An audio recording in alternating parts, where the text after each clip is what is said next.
puso ng bayan, sa dangal ng bansa. Ako'y nagsisimula sa maliit na hakbang, isang pabor, isang salapi, isang lihim na kasunduan. Ngunit sa bawat hakbang na ito, ako'y lumalawa, nagiging sugat na di magaling, nagiiwan ng bakas.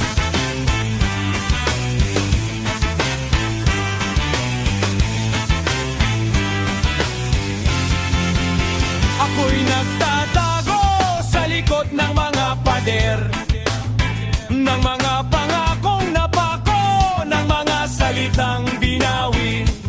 Ako'y isang salot na nagdudulot ng pagkawasak sa tiwala sa hustisya, sa kinabukasan ng kabataan.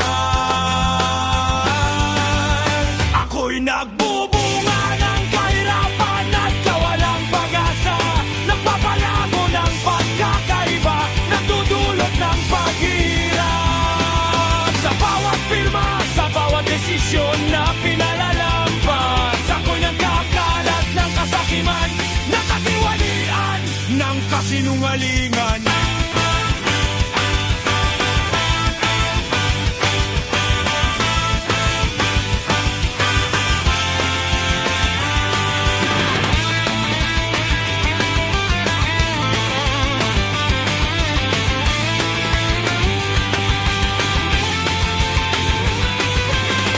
Ngunit sa kabila ng lahat, ako'y pwedeng mapuksa sa katapatan, sa dangal at sa pagkakaisa.